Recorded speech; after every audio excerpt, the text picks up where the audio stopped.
For real? Because redacted is in the history, it actually can't... Well, that's a funny little quirk. Alright, well, hold on a second. Well, no, even if I saved and reloaded, the history would just be emptied. Oh well. All of a sudden, I feel something slam into me, landing me face first in the sand. Damn it, too late.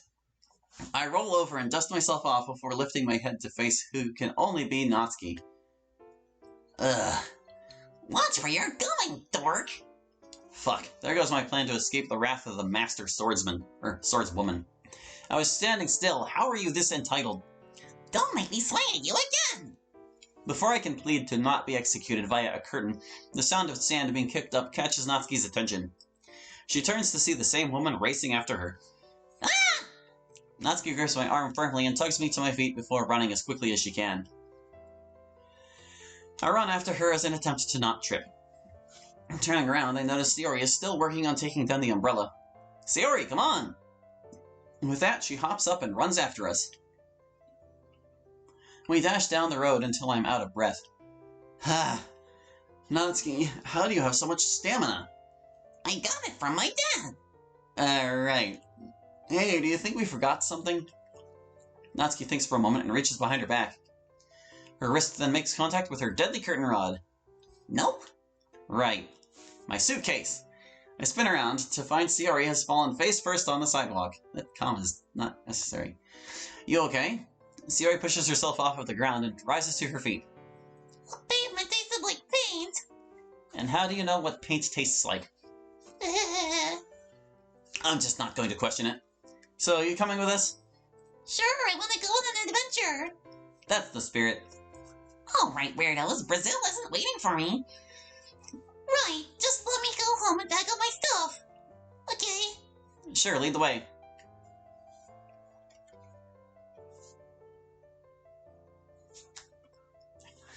After a treacherous tropical journey, we finally board our plane.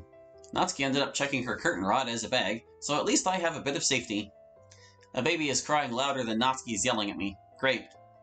I didn't even think that was possible. Why can't you just give me the window seat? You have your own seat, and it's not like either of us can stand. I point up to the fasten seatbelt sign. Why are you pointing at the ceiling? Seatbelt sign. Can't get up when it's on. That's lame. Why not? Lots of turbulence. What the hell is that? I let out a sigh. Figures you wouldn't know. Hey, I've never been on a plane before. It's not like I've had the money to do so.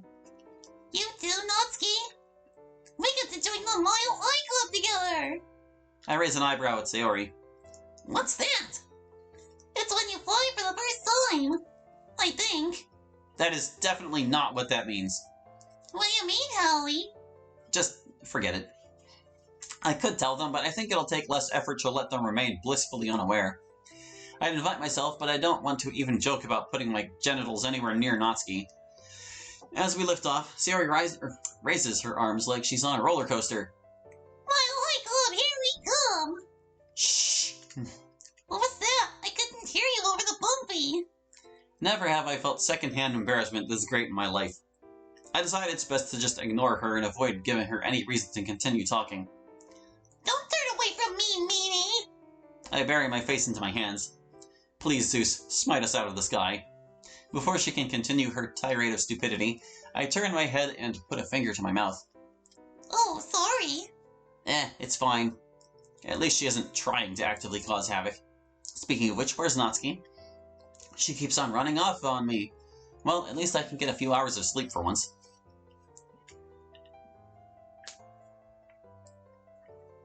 I feel a shaky hand tug at my sleeve. Being pulled out of my seat, I lift my head up to see Sayori staring at me. Jesus, she looks like a mess. Alright, what did Natsuki do? The war! I can't stop seeing it! What? Vietnam! I can see the planes flying! Sayori, you've never been to Vietnam. Much less flown in a plane. Oh yeah. Thanks, Ellie. Sayori is an interesting being. Are you nervous? Yeah, I guess. Oh yeah, it's your first time. No, I've been nervous lots of times. I meant your first time flying. Are you joining the Mile High Club with me? Definitely not. Aww. I face towards the aisle and see Natsuki dragging an unconscious man towards the back of the plane. Seems she's found a new target for the flight. At least it isn't me. I turn back to my seat and start toying around with the built-in tablet thingy. Pressing a few buttons, I look through the games.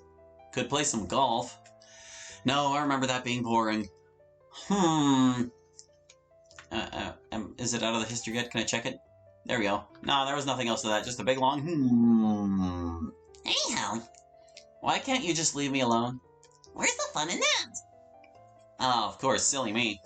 The captain then turns on the speaker to inform us that we will be landing soon and to put on our seatbelts. Alright, Natsuki, you gotta sit down. Why should I? Because the speaker god told us to. Yeah, that. I don't wanna. Suit yourself. A few minutes later, the features of the desert grow larger as we decrease in altitude. Hey, Natsuki, last warning to sit down. Why should I? Now, I could warn her, but you know what's more fun? I remain seated and look out the window in anticipation of the plane landing. Any second now. And... Wah! there we go. I let out a chuckle. Natsuki, are you okay? Sayori runs out of her seat to check on her. Sayori, to the rescue! She flips over Natsuki and begins what looks somewhat like chest compressions. I remain seated and watch Sayori's desperate attempt to save Natsuki, who is trying to swat her away and clearly breathing. Sayori then plants her lips firmly on Natsuki's. Maybe they really will join the Mile High Club together, although we aren't a mile in the air anymore. Get off me, you weirdo! Sorry. I was just trying to help. Natsuki growls at Sayori, who backs off. Chapter 4, Las Vegas. But isn't that... yeah, it's in Nevada. Stepping out of the air-conditioned airport, the three of us are hit by the sight of the big city of Las Vegas. Alright. Voila, Howie, look at that sign. Yeah, that's cool. Alright, so how do we keep going south? I'm assuming you don't have any, or have more money for planes. Maybe we could rent a car. Yeah, how much money you got? Let's find out. Sayori pulls out a coin pouch. Flipping it over, a grand total of 5 quarters hit the pavement. My money! Sayori gets on her knees and frantically starts nabbing the currency off of the ground. We're fucked, aren't we? Don't use bad words, Howie. Fuck that. Is she actually agreeing with me for once? Never thought I'd see the day. Natsuki, I think there are better ways to get your message across. Like this. Natsuki reaches behind her back. Okay, point taken. Please don't hit me. She lets her swinging arm fall to her side. Phew. So, we can afford one item off the dollar menu. Any ideas to not starve? Let's just kill someone. Yeah. Huh? I mean, that's me, Natsuki. What? My dad does it all the time. Plus, what happens in Vegas stays in Vegas. I'm both shocked and completely unsurprised. One hell of a family you've got. Hey, you don't know anything about my mom, though. Who, last time I checked, was totally alive. But you told me she fell into a volcano. She could have lived. I'm sure the video footage my dad has of her being pushed in doesn't look too good. But I'm sure she got out in time. I have no words. There was video footage? Yeah, the camera showed some hands shoving her in. No clue who is it could have been, though. Well, killing people is off the table. You think you're so smart? Fine, what else can we do then? Well, we are in Las Vegas. We could try a casino. Oh yeah, my dad used to take me to one all the time when I was little. Said it builds character. He even bet me in blackjack once. Yeah, I'm not gonna question it. As long as she's agreeing with me, it doesn't matter. We should get going then. Luckily, we're probably the last target for being pickpocketed. I mean, all we have is Sayori's purse, Natsuki's curtain rod, and the empty wallet in my pocket. Well, this casino looks serviceable. Isn't there supposed to be an Ian serviceable? Maybe not. The tops, huh? Smells like sweat, common desert, but at least it looks pretty. There's so many lights. Ready to make us some millionaires? Yeah. Fine, fuck planning. Hopefully she doesn't lose everything for us, right, Natsuki? Natsuki! She's gone too. Guess I'll have to go find them. Wasting no time, I begin to push through the crowd of various types of people. Who wears a checkered suit? Well, I need new clothes, so maybe I would. but not by choice. I'm more of a chess fan. Laughed someone. I am pulled out of my thoughts by maniacal laughter. Looks like the house doesn't always win. Is that Monika? I thought she got arrested. She's decked out in gold chains along with a supreme sweater. Who'd she rob to get those? Better question, where is this music coming from? Alright, someone get this cheater out of here. Oh, you think I'm cheating? Pick where I go next. I'll put $1 million on it. Alright then. The dealer then picks the number 26 and Monika slides a mountain of chips over to it. I wonder what's going to happen, don't you, Mr. Dealer? My name is Steve. Well, that's too bad. I don't care. You mean nothing to me. Now put the ball in. Off guard, the poor guy proceeds to place the ball on the roulette wheel. Monika gave herself 1,000 luck. Sure enough, when it sets down, it's in the pocket for 26. The patrons nearby all go silent, staring at the ball with disbelief. Looks like I win. Anyways, I'll be back in a few. Just need to take a trip home to my place in Belgium. Ciao. Monika turns to walk away and faces me directly. Hey, Monika. Holly. It's been ages, huh? Yeah, just passing through. Say, any advice for someone getting into gambling? Especially with under $2? Sorry, I can't give you my tricks. Alright, well, considering you just won $1 million, maybe you could help us get to Brazil? Yeah, sure, whatever. You should consider taking a shower, by the way. You reek. I wish I could, Monika, I wish I could. When was the last time I took a shower? I dig my nose underneath my arm. My face recoils in disgust. Right, the last day of school. Maybe I'm the one that smells like sweat coming to desert. So yeah, if you could just get us a drive or some plane tickets, that would be great. Sure, I don't see why not. By the way, why did you want to go to Brazil in the first place? Going to see my parents while they're staying down there. And Natsuki was all like, no, my mom is in Brazil. Gonna punch that bitch in the jaw. Ah! Wanna say that again? Fuck, that hurts. I can hardly think straight. Hey, Natsuki, great to see you. A little help here, Monika? Every bit of movement sends writhing pain around my skull. Hey, guys! Oh my gosh, Ellie, are you alive down there? Hopefully not. That's me, Natsuki. I know, Sayori to the rescue! I can feel Sayori place her hands on me. Hey! Sayori's hands rise off of my body as Natsuki yanks her upright. I'm not gonna sit here and watch the two of you make out. Come on, Hallie, up you go! A hand yanks me up from behind. Does she really have to be so aggressive? Guess it wouldn't be Natsuki if she wasn't. Monika is standing completely still where she was before my brutal attack. Right, didn't tell her about. Sayori! Hey, Monika! Guess what? I'm alive! But how? Told me to kill myself? Well, yeah. But don't worry, it was a duel. What the fuck? What kind of twisted person is Monika? Actually, yeah, sounds like her. I thought I got rid of you. Wait, what was the duel? My body. So you tricked me. I deleted you, just like this.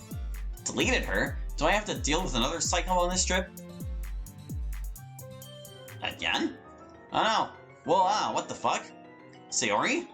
Whoops, didn't think it would work this time. Hold on.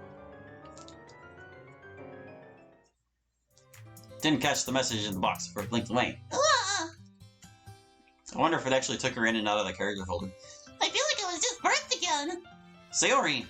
I thought I lost you again. No, you didn't. Huh? She would have turned into a doll if you lost her. Well, Sayori being alive wasn't at the top of my bucket list. But I'll throw in another couple million real quick to cover your trip and then some. Be right back. Without any idea what else to do, the three of us decide to follow Monika, where she, yet again, goes all in. Good luck, Mr. Dealer. The writers don't want you to have this anymore. Uh-oh, lol. Whoop, it said something. Didn't you hear me the first time? Please? No. This can't be happening. What did I click away? Why can't I? And with one bad roll, all of Monika's money goes down the drain.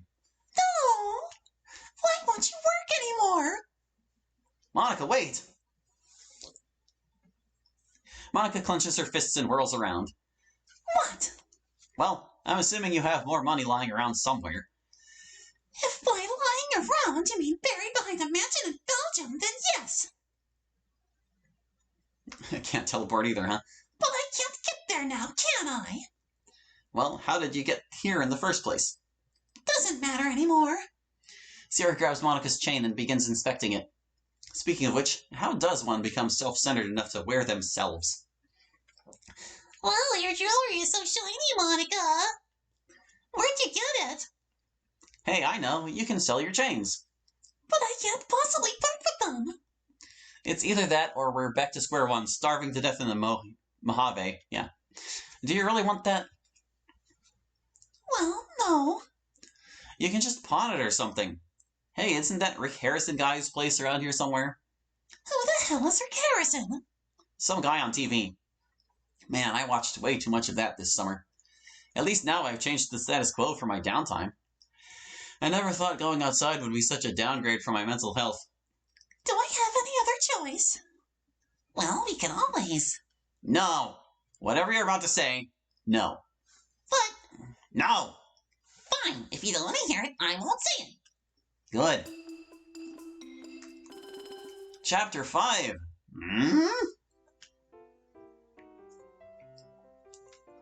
And with that, she pawned off all her jewelry for a few $1,000s. From there, we got an Uber and continued on the road. It's finally an actual road trip. Monika said she had a safe house out in Venezuela she was going to stop at. You know, you could have gotten more if you sold that ugly sweater. Never. You wouldn't understand the sentimental value behind it. Sure. Hey, Hallie, are we there yet? Nope. Hey, Hallie, are we there yet? No. Hey, Hallie, no! Or, no. I said no. She asked. Jeez, no need to be rude. Well, maybe if you quit asking me if we were there or not, I wouldn't have to be rude. Hey, Natsuki, I think you should keep asking him. Seriously? Okay. Hey, Hallie, are we there yet? Maybe if I ignore her, she'll shut her mouth for once. Hey, Hallie! Hallie? Natsuki pokes me in the ribcage, causing me to flinch. Answer me! Just keep calm, Hallie. Keep calm. Eventually, she has to tire out. A slap to the face proves otherwise. So then she wants more. I unbuckle my seatbelt. I fucking at it! Not again! The two of us ignore Sayori's pleas. Guess the driver doesn't get paid enough to stop us either. Sayori, care for some popcorn? Oh boy! Well, isn't this fun to watch? Why, you little... I don't know. Oh, why, of course it is. I guess I'll have a bit of popcorn. I'll fucking kill you! Can't swing your curtain rod in here, can ya? Looks like you can't fight without a weapon. You! I push her down on her back by her shoulders. You're right, Monika, this popcorn is really good. Let go of me! Go for the neck, it's the most vulnerable spot. Maybe Monika is right. Get off of me! This is the most alive I've felt in years. Sayori hands Monika 2 quarters. I thought for sure Hallie would win. Thanks for the vote of confidence, Sayori. But is nobody worried that we just crashed a car? Try and stay calm. You didn't hit anything, and at least you didn't flip the car. I'll go check for damages, and we can exchange insurance information. Thank you, sir. I, don't have insurance. As scummy as it is, we may have to make a run for it. The driver proceeds to step out of the car as I retreat into my seat. I hope Monika has enough left over to cover this. Can I make a bet next time? You don't even have any money. Well, I can get some. What's your money-making plan? I don't know, kidnap a few people and make them run a bakery. How would that even... Never mind. Suddenly, I see multiple figures emerge from the bushes on the side of the road, carrying what seems to be a fishing net. Behind you! Before the driver can react, the figures throw their net over him and bring him to the ground. They lift him away, kicking and screaming back into the bushes. Our driver got kidnapped! They stole my idea! Natsuki, not the time for that. Does anyone here know how to drive? Nobody offers their help. Just my luck. Just then, dozens more people fled out from the bushes. Run! Oh, I think I see the Big Dipper! I begin to crawl towards the door from my middle seat. and elbow jabs into my ribs. What do you think you're doing, climbing over me? Natsuki, fucking move! And why should I? I'm not gonna listen to you if you're gonna be bossy. I take in a deep breath. I hate her. I hate her so much. Natsuki, will you please move? As Natsuki remains in the way of my getaway, one of the figures opens the passenger seat door and tugs Sayori away. Ah! Sayori! Couldn't actually yank her off screen. You're going to rip the fabric! Another two then grab Natsuki and pull her out on the other side. I can't tell if the middle seat was the best or worst place to be in this situation. I don't get to escape, but at least I get meat shields.